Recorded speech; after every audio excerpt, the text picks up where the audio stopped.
এখন আর কারোর জন্য বসে থাকি না, নিজের কাজ নিজেই করার চেষ্টা করি। তো নমস্কার সবাইকে, নতুন একটা মিনি ব্লগে ওয়েলকাম জানাচ্ছি। প্রতিদিন ভোরে যদি এরকম ওয়েদার থাকে কি না ভালো লাগে। আজকের ওয়েদারটা বেশ রাতে প্রায় 4-5 ঘন্টা ধরে বৃষ্টি হয়েছে। সকাল সকাল ছাদে উঠলে মনে হয় এখানে বসেই থাকি বা হাঁটাহাঁটি করি। আগে রোজ 1 ঘন্টা 1.5 ঘন্টা করে সকালবেলা হাঁটতে বেরোতাম, আর রাস্তায় যেসব ফুল পাতা প্রাকৃতিক সৌন্দর্য দেখতাম সবই আমার ফোনে বন্দি করতাম। সকালবেলা উঠে উঠোন ঝাড় দিয়ে ধুয়ে ভালো করে স্নান করে পুজো দিয়ে নিলাম। ভোরবেলা আকাশটা দেখে মনে হচ্ছিল বেশ বৃষ্টি হবে, কিন্তু বেলা বাড়তেই রোদ উঠলো।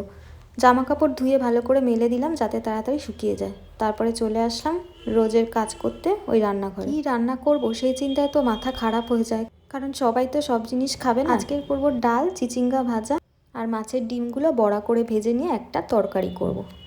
আমার মাছের বড়াটা শুধু ভাজা খেতেই ভালো লাগে, আর একটা জিনিস খেতেও ভালো লাগে। যেহেতু আমি টক খেতে খুব পছন্দ করি, তাই তেঁতুল দিয়ে মাছের ডিমের বড়া টকও ভালো লাগে। একটা কাঁচা কাঁচা গন্ধ বেরোয় মাছের ডিম থেকে, তাই আমি প্রথমে জলে একটু সেদ্ধ করে নিলাম। ওই যে বলছিলাম না যে কারোর জন্য আর কাজের অপেক্ষা করি না, তাই নিজে নিজেই এখন সমস্ত কিছু করি। জলের জার কি কোনো ভারী জিনিসে আগে তুলতে পারতাম না, আর এখন সমস্ত কিছু নিজের হাতেই করি, কারোর জন্য ওয়েট করি না। প্রথম প্রথম তো জল পড়ে ভেসে যেত, তারপর আস্তে আস্তে অভ্যেস হয়ে গেছে।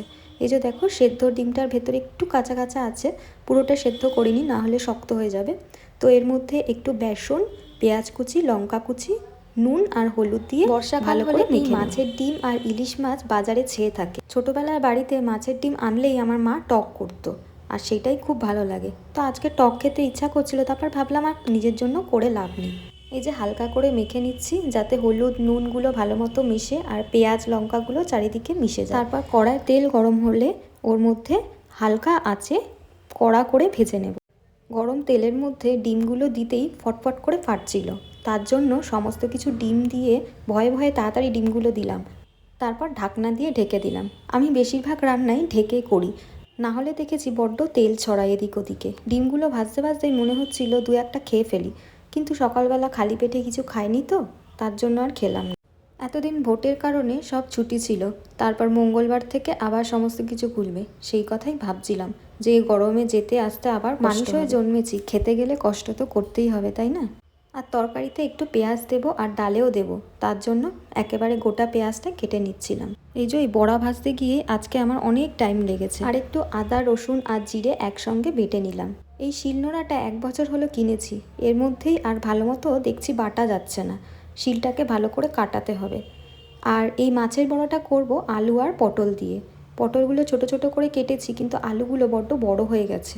যাই হোক, রান্নার সময় ভেঙে দেব। তো আমার রান্নাবান্না কমপ্লিট হয়ে গেছে। মুসুর ডাল, চিচিঙ্গে ভাজা আর বড়া আলু দিয়ে তরকারি। রান্নাবান্না হয়ে গেছে, ওপরে এসে দেখলাম কতটা জল জমে গেছে। কালকে তো প্রচুর বৃষ্টি হয়েছে, আর এই খোলা বারান্দা তো ঝড় বৃষ্টি হলে প্রচুর নোংরা হয়, আর বৃষ্টি হলে তো প্রচুর জল জমে। করতে করতে এইভাবে সকালটা কেটে গেল।